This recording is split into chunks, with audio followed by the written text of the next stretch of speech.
क्या दोस्तों, आपका भी मन और दिमाग इन बाहरी चीजों से अशांत रहता तथा रोज की भागदौड़ से आपका मन और दिमाग भी हमेशा परेशान रहता है? तो ये वीडियो आपके लिए ही है। दोस्तों, आजकल की इस भागती दुनिया में हम अपने मन को शांत नहीं कर पाते। हर तरफ हमारा मन कहीं ना कहीं भटकता रहता है। हमारे मन में तमाम तरह के विचार आते रहते हैं जो हमें परेशान करते रहते हैं। ना तो हमें चैन से नींद आती है और ना ही हम सुख शांति से रह पाते हैं। हमारा मन हर समय अशांत रहता है, जिसकी वजह से हम अपने कार्य पर भी ध्यान नहीं दे पाते, जिसकी वजह से हमें कई मुसीबतों का सामना करना पड़ता है। अशांत मन की वजह से हम अपनी जिंदगी को सही तरीके से जी ही नहीं पाते। चिंता और बेचैनी हर पल हमें सताती रहती है। कहते हैं, अगर आपका मन शांत हो गया, यानी आप अपने मन को शांत करना सीख गए, तो आप दुनिया की हर एक वस्तु पर विजय पालोगे। मन के शांत होते ही आपको असीम सुख शांति का अनुभव होने लगेगा। आज के इस वीडियो में हम यही जानेंगे कि हम अपने मन को शांत कैसे करें। और मित्रों, एक और आवश्यक बात, अगर आपके पास अभी इस वीडियो को देखने के लिए समय नहीं है तो आप इस वीडियो को सेव करके रख सकते हैं। और ये वीडियो बहुत महत्वपूर्ण है, क्योंकि इस वीडियो में मैं आपको मन और दिमाग को शांत करने के 10 ऐसे सूत्र बताऊंगा जिससे आप हमेशा के लिए शांति महसूस करोगे। दोस्तों, एक बार की बात है, एक गरीब आदमी था। वो हर रोज नदी के बौद्ध मंदिर में जाकर वहां साफ सफाई का काम करता और फिर अपने काम पर चला जाता था। अक्सर वह उस मंदिर में अपने लिए रोज मांगता, ये बुद्ध मुझे आशीर्वाद दीजिए ताकि मेरे पास ढेर सारा धन दौलत आ जाए। एक दिन जब वह गरीब व्यक्ति उसे बौद्ध मंदिर में साफ सफाई कर रहा था, साफ सफाई करने के बाद जब वो प्रार्थना के लिए बैठा तो उसने वही पुरानी बात दोहराई। वो अपने लिए ढेर सारा धन दौलत मांगता। उसकी यह बात एक बौद्ध महात्मा सुन लेते हैं। वे महात्मा बड़े ही चमत्कारिक महापुरुष थे। उन्होंने कई सारी सिद्धियां प्राप्त की थी, लेकिन कभी भी वह अपनी सिद्धियों का गलत उपयोग नहीं करते थे। बौद्ध महात्मा ने उस गरीब आदमी से पूछ ही लिया कि क्या तुम मंदिर में केवल इसलिए काम करने आते हो कि तुम्हें कुछ मिल जाए? उस गरीब आदमी ने पूरी ईमानदारी से कहा, हां महात्मा, मेरा उद्देश्य तो यही है कि मेरे पास ढेर सारा धन आ जाए, इसीलिए तो यहां दर्शन करने आता हूं। मैं बाजार में पटरी पर सामान लगाकर भेजता हूं, पता नहीं मेरे सुख के दिन कब आएंगे। महात्मा ने कहा, तुम चिंता मत करो, जब तुम्हारे सामने अवसर आएगा तब ऊपर वाला तुम्हें आवाज नहीं लगाएगा, बस चुपचाप तुम्हारे सामने अवसर खोलता जाएगा। गरीब युवक चला गया। समय ने पलटा खाया। वो अधिक धन कमाने लगा, इतना व्यस्त हो गया कि मंदिर में जाना ही छूट गया। कई वर्षों बाद एक दिन वह सुबह ही मंदिर पहुंचा और साफ सफाई करने लगा। उसे फिर वही बौद्ध महात्मा मिल जाते हैं। बौद्ध महात्मा ने उसे बड़े ही आश्चर्य से पूछा, क्या बात है, इतने वर्षों बाद याद आया? सुना है तुम बहुत बड़े सेठ बन गए हो। वो व्यक्ति बोला, मैंने बहुत धन कमाया, मेरे बच्चों की अच्छे घरों में शादियां की, पैसे की कोई कमी नहीं है, पर दिल में चैन नहीं है। मन में आता है कि रोज सेवा करने आता रहूं, पर आ ना सका। हे प्रभु, आपने मुझे सब कुछ दिया, पर जिंदगी में चैन नहीं दिया। बौद्ध महात्मा ने कहा, तुमने शांति मांगी ही कहा था जो तुम्हें चैन मिलेगा। धन तुम्हें चाहिए था, वो तो तुम्हें मिल गया, तो फिर आज यहां क्या करने आए हो? उसकी आंखों में आंसू भर आए। वह वहीं पर उन बौद्ध महात्मा के चरणों में गिर पड़ा। अब कुछ मांगने के लिए सेवा नहीं करूंगा, बस मन को शांति मिल जाए। बौद्ध महात्मा ने कहा कि पहले यह तय करो कि अब कुछ मांगने के लिए मंदिर की सेवा नहीं करोगे, बस मन की शांति के लिए ही आओगे। महात्मा ने कहा कि हम तुम्हें 10 सूत्र के बारे में बताएंगे। अगर तुम उन 10 सूत्र को समझ लोगे तो तुम्हारी जिंदगी में सुख शांति आ जाएगी। लेकिन अगर तुम मेरी उन 10 बातों को सुनने के लिए तैयार हो तो ही मैं बोलूंगा। सेठ ने कहा कि हे महात्मा, आप जो भी कहेंगे मैं आपकी सारी बात सुनूंगा, क्योंकि मैं अब दुनिया से ठोकर खाकर लौट आया हूं। अब मुझे शांति चाहिए। कृपया आप मुझे वह 10 सूत्र बताने का कष्ट करें।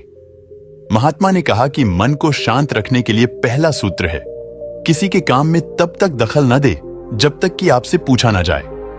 महात्मा ने कहा कि कई बार यह भी देखने को मिलता है कि कुछ लोग बिना राय मांगे ही अपनी राय देने लगते हैं और दूसरे के कामों में दखलंदाजी करने लगते हैं, जिससे कई बार होता है कि सामने वाले को उसकी बातें अच्छी नहीं लगती जब तक आपसे बोला ना जाए तब तक आप किसी के काम में दखलंदाजी ना दें। अगर आप हर जगह इधर उधर की फालतू की बातों में रहेंगे, दूसरे के कामों में टांग अड़ाते रहेंगे, तो आप तमाम तरह के विचारों में उलझे रहेंगे, जो आपके मन को हमेशा अशांत करता रहेगा। महात्मा ने कहा कि मन को शांत करने के लिए दूसरा सूत्र है माफ करना और कुछ बातों को भूलना सीखें। कई बार कुछ लोगों को देखा जाता है कि कोई बात उनके मन में बैठ गई तो भी उस बात पर बार बार विचार करते रहते हैं। यह क्यों हो गया? वह कैसे हो गया? उसने मेरे साथ ऐसा किया। ये सब विचार उनके दिमाग में चलते रहते हैं, जो कि उनके दिमाग को बार बार अशांत कर देता है। पहली बात तो यह है कि माफ करने की आदत डालें। हाँ, अगर कोई जानबूझकर गलती कर रहा है तो उसे माफ नहीं करें। उस व्यक्ति से दूरियां ही बनाना बेहतर है।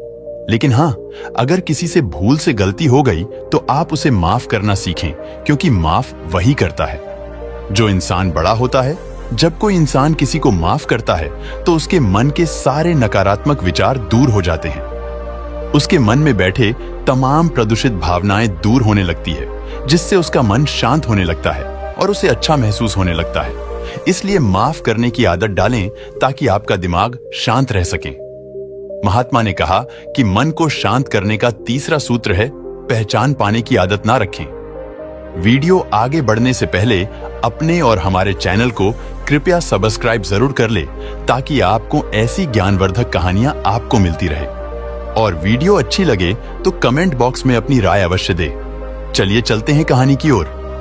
महात्मा ने उससे कहा कि सेठ, कई बार यह होता है कि लोग पहचान बनाने के चक्कर में इधर उधर का काम करते रहते हैं, जैसे बड़े लोगों के साथ उठना बैठना, उनकी जी हजूरी करना। उन्हें ऐसा लगता है कि अगर वह उनकी जी हुजूरी करेंगे, बड़े लोगों के साथ रहेंगे, तो महान बन जाएंगे, अर्थात उनकी एक अलग पहचान होगी समाज में। तो यह सब बिल्कुल गलत बात है। तुम पहचान बनाते बनाते इतना अशांत और गुलाम हो जाओगे कि तुम्हें पता नहीं चलेगा कितने साल कैसे बीत गए, और जितना समय बीतता जाएगा तुम्हारा मन समय के साथ साथ उतना ही अशांत होता चला जाएगा। इसलिए पहचान बनानी है तो खुद परिश्रम करो। जब तुम खुद परिश्रम करोगे तो वह तुम्हारी असली कमाई होगी, और यही कमाई तुम्हें सुख शांति देगी, तुम्हारे मन को भी शांति देगी। तुम्हें भी लगेगा कि हाँ, हमने कुछ अपने दम पर अर्जित किया है। इसलिए लोगों की जी हजूरी करना छोड़ो, पहचान बनाने की लालसा छोड़ो, क्योंकि यही लालसा ही तुम्हारे मन को अशांत कर देगी। आजकल के समाज में तो यही हो रहा है। कोई कहता है कि मेरा राजा के सेनापति से परिचय है, तो कोई कहता है कि मेरा दोस्त ही सेनापति है, या सब जताकर हम अपने आप को बड़ा साबित करने में लगे हुए हैं। अर्थात हम खुद को छोटा हुआ महसूस कर रहे हैं। तभी हम खुद को बड़ा बनाने के लिए बड़े लोगों से अपना परिचय बनाने में लगे रहते हैं। गुरु ने कहा, सेठ, तुम्हें यह सब छोड़ना होगा। अगर तुम यह सब छोड़ देते हो तो तुम्हारे मन को शांति अवश्य मिल जाएगी। महात्मा ने आगे कहा कि मन को शांत करने के लिए चौथा सूत्र है जलन की भावना से बचें। कुछ लोगों का स्वभाव यह होता है कि वे छोटी छोटी बातों पर एक दूसरे से नफरत पालने लगते हैं। उन्हें लगता है कि यह चीज हमारे पास होनी चाहिए थी, दूसरों के पास कैसे हो गई। कुछ लोगों को लगता है कि जिंदगी में सिर्फ वही आगे बढ़े। जब कोई दूसरा उनसे आगे बढ़ता है तो उन्हें जलन होने लगती है, और यही जलन की भावना उनके दिमाग को बार बार अशांत करती रहती है। अगर आप दूसरों की सफलता में खुश रहने लगेंगे तो आपका मन शांत रहेगा और आप भी अपनी जिंदगी में आगे बढ़ने लगेंगे। महात्मा ने सेठ से कहा कि सेठ, कभी आजमा कर देखना, जब कोई तुम्हारा पड़ोसी या कोई तुमसे आगे बढ़ रहा हो या अपनी जिंदगी में विकास कर रहा हो, तो तुम उसकी खुशी में शामिल हो ना, तुम्हें भी बहुत अच्छा लगेगा। आजकल तो हर कोई एक दूसरे से जलन की भावना रख रहा है, जो कि उसके मन के अशांत होने का सबसे बड़ा कारण है।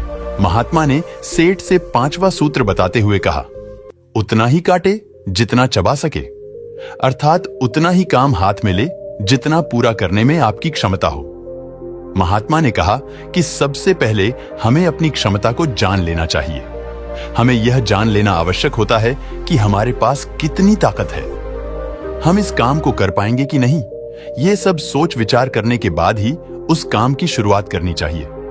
ज्यादा इधर उधर भागोगे, हर तरफ हाथ ही मारते रहोगे तो कोई भी काम तुम्हारा सही समय से पूरा नहीं हो पाएगा, और जब तुम्हारा कोई भी काम सही समय पर पूरा नहीं हो पाएगा तो तुम हर समय चिंता में डूबे रहोगे। हर समय तुम्हारा मन व्याकुल रहेगा, जो कि तुम्हारे मन को अशांत कर देगा। इसीलिए पहले अपनी क्षमता को पहचान लो और उस क्षमता के बराबर ही काम को चुनना चाहिए। अगर तुम ऐसा करोगे तो तुम्हारा मन शांत रहेगा। महात्मा ने कहा कि मन को शांत करने का छठा सूत्र है, रोजाना ध्यान करें। यह सबसे महत्वपूर्ण सूत्र है। अगर तुम सब कुछ करते हो लेकिन तुम ध्यान के सूत्र का पालन नहीं करते हो तो तुम्हारा मन कभी भी शांत नहीं रह पाएगा। कोई भी काम करो, कितना भी तुम व्यस्त क्यों ना हो, लेकिन तुम सुबह उठकर ध्यान करने की आदत डालो। ध्यान करने से तुम्हारे अंदर एक पॉजिटिव ऊर्जा का विकास होता है। तुम खुद को जान पाने में सफल हो पाते हो। ध्यान से तुम्हारे शरीर की सभी प्रक्रियाएं पूर्ण रूप से चलेंगी और शरीर के हार्मोन संतुलित मात्रा में अपना अपना काम करते रहेंगे। इसलिए प्रतिदिन ध्यान करने की आदत डालें, क्योंकि ध्यान ही एकमात्र ऐसा तरीका है जिससे हम कुछ भी पा सकते हैं। महात्मा ने 7वां सूत्र बताते हुए कहा कि खुद को माहौल में ढालने की कोशिश करें। जिस माहौल में तुम रह रहे हो, सबसे पहले उसमें ढलने की कोशिश करो, क्योंकि रहना तुम्हें वही है। मान लो अपने इस भारतवर्ष में जब बारिश का मौसम आता है तो हम अपने अनाज को अपने घर में रख लेते हैं। ठंड का मौसम आता है तो हम गर्म या ऊन के कपड़े पहन लेते हैं। गर्मियों का मौसम आता है तो हम हल्के सूती कपड़े पहनते हैं। इसका मतलब यह है कि हम मौसम के हिसाब से अपने आप को ढाल लेते हैं। महात्मा कहते हैं कि इंसान वही सफल होता है जो अपने आप को उस परिवेश में ढाल पाता है। परिस्थितियां कैसी भी हो, लेकिन अगर तुम उन परिस्थितियों के हिसाब से ढलने में सफल हो गए तो फिर तुम्हारा मन शांत रहेगा। महात्मा ने सेठ से 8वां सूत्र बताते हुए कहा, जो कभी बदल नहीं सकता उसे सहना सीखो। कई बार हम कुछ ऐसे कार्य करने लगते हैं जिसका ना तो कोई सर होता है और ना ही कोई पैर। अगर ऐसा कार्य हम करेंगे तो हमारा समय बर्बाद होगा। इसमें कुछ भी मिलने वाला नहीं है जो हमारे वश में है। हमें उस काम को पूरी ऊर्जा के साथ करना चाहिए। अगर हमें बड़े बदलाव लाना है तो पहले हमें छोटे छोटे बदलाव खुद हमारे अंदर लाने होंगे।